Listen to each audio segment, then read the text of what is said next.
নর্দমার মধ্যে পড়ে রয়েছে প্রচুর ভোটার কার্ড। দেখুন, এই এত কার্ড উদ্ধার হয়েছে নর্দমা থেকে। চন্দ্রকোনার গোসাই বাজারের ছবি দেখাচ্ছি আপনাদেরকে। চাঞ্চল্য ছড়িয়েছে এলাকায়। এই এত ভোটার কার্ড নর্দমায় কারা ফেললো, কিভাবে এলো, তদন্ত শুরু করেছে পুলিশ।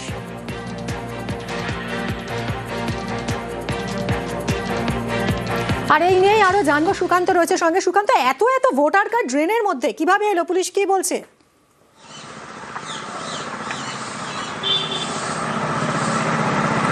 দেখো মিমি, প্রথমেই জানিয়ে রাখি যে পুলিশ স্থানীয় মানুষের কাছ থেকে খবর পেয়েই কিন্তু এই ভোটার কার্ডগুলিকে উদ্ধার করে থানায় নিয়ে গিয়েছে।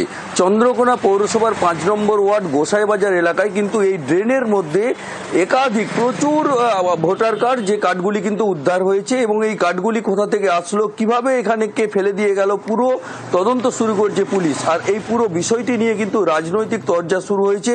তবে তৃণমূলের পক্ষ থেকে যেটা জানানো হচ্ছে যে পুলিশ সম্পূর্ণ তদন্ত করে কোথা থেকে এই ভোটার কার্ড আসলো তার সঠিক সিদ্ধান্ত নিক এবং তার বিচার করুক পুলিশ। মিমি, ধন্যবাদ।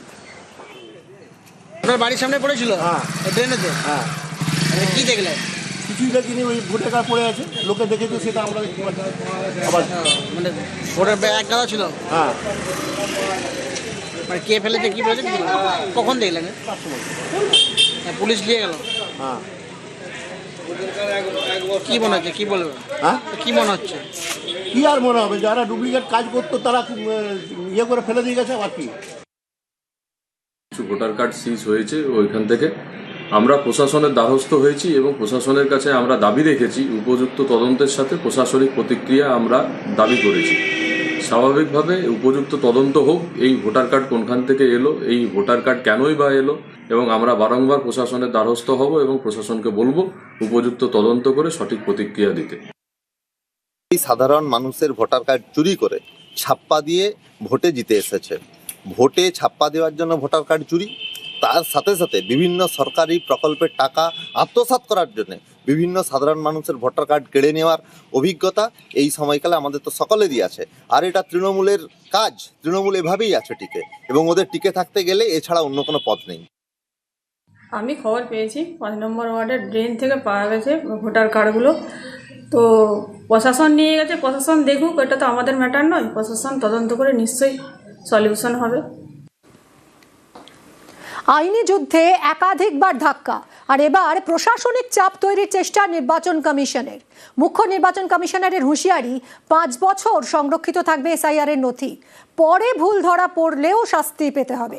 কাজে ভুল হলে কেউ রেহাই পাবেন না। প্রয়োজনে 2 বছর বাদেও পদক্ষেপ করা হবে।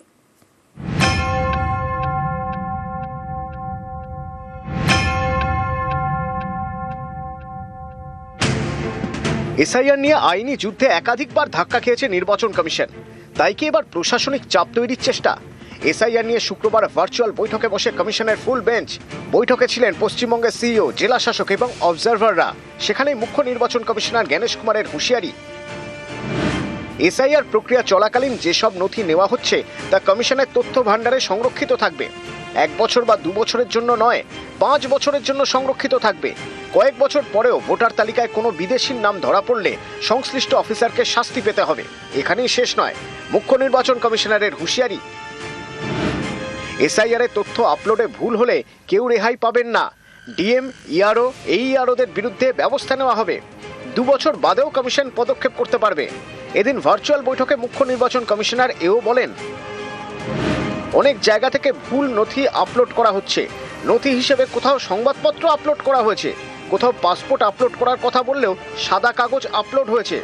এমনই বেশ কিছু নথি দেখিয়ে উত্তর 24 পরগনা এবং দক্ষিণ 24 পরগনা জেলা শাসককে সতর্ক করে দেন মুখ্য নির্বাচন কমিশনার। দক্ষিণ 24 পরগনা জেলা শাসককে বলেন, সব থেকে খারাপ কাজ হচ্ছে দক্ষিণ 24 পরগনায়। তখন পশ্চিমবঙ্গের মুখ্য নির্বাচনী আধিকারিক মনোজ কুমার আগরওয়াল বলেন, এই ধরনের ভুল হলে শাস্তিমূলক ব্যবস্থা নিতে হবে। মালদা, কোচবিহার সহ বেশ কয়েকটি জায়গায় জেলা শাসকদের ভূমিকা নিয়েও ক্ষোভ প্রকাশ করেছে কমিশন। মুখ্য নির্বাচন কমিশনার ফের মনে করিয়ে দেন, এসআইআর এর কাজ নিয়ে সতর্ক থাকতে হবে। এই কাজ সঠিক এবং নিখুঁতভাবে করতে হবে। অপ্রাসঙ্গিক তথ্য আপলোড করা যাবে না। অভিযোগ নিষ্পত্তির জন্য নির্দিষ্ট নথির বাইরে অন্য কোনো নথি নেওয়া যাবে না। ভালো মানের কাজ চাই। ভোটার তালিকায় অনৈতিকভাবে কোনো নাম যেন না ঢোকে অথবা বাদ যায়। 5 দিনে 1 কোটি ভোটারের নথি আপলোড করা হয়েছে। এই নথিগুলো কি যাচাই করা হয়েছে? কারা যাচাই করেছেন? সব নথি ফের যাচাই করতে হবে। চূড়ান্ত ভোটার তালিকা থেকে যাতে কোনো ভারতীয় নাম বাদ না যায় সেটা নিশ্চিত করতে হবে। ভোটার তালিকায় কোনো বিদেশির নাম যাতে না থাকে সেটাও নিশ্চিত করতে হবে। এসআইআর প্রক্রিয়ায় একের পর এক ভুল নথি কেন আপলোড করা হচ্ছে তা নিয়ে কার্যত ক্ষোভ প্রকাশ করলেন দেশের মুখ্য নির্বাচন কমিশনার জ্ঞানেশ কুমার। তার সাথে এও বুঝিয়ে দিলেন কোনো অফিসারই জাতীয় নির্বাচন কমিশনের হাত থেকে রেহাই পাবেন না যদি তিনি ভুল করে থাকেন। আজ না হোক 2 বছর বাদেও জাতীয় নির্বাচন কমিশন তার বিরুদ্ধে পদক্ষেপ করতে পারে। ক্যামেরায় সুমন বোসের সঙ্গে সোমরাজ বন্দ্যোপাধ্যায়, নিউজ 18 বাংলা, কলকাতা। এসআইআর এনআরসির বিরোধিতায় মিছিল, এপিডিআর সহ 15টা সংগঠনের এই মিছিল শুরু হয়েছে মিছিল ইতিমধ্যে শুরু হয়েছে মৌলালী থেকে ধর্মতলা পর্যন্ত যাবে প্রতিবাদ মিছিল। অমিত রয়েছে, আরো জানাবে অমিত। এসআইআর এবং এনআরসি বিরোধিতা করে নাগরিক মিছিল এবং এপিডিআর সহ 15টি গণসংগঠন তরফে আজকে মিছিলের আয়োজন করা হয়েছে। প্রতিবাদ মিছিল এসআইআর বা এনআরসি বিরোধিতা করে মিছিলের আয়োজন করা হয়েছে। এনচালি থানা এলাকার রামলীলা উদ্যানের সামনে থেকে মিছিল শুরু হয়েছে এবং এই মিছিল মৌলালী হয়ে ধর্মতলায় এসে কিন্তু মিছিল শেষ হয়।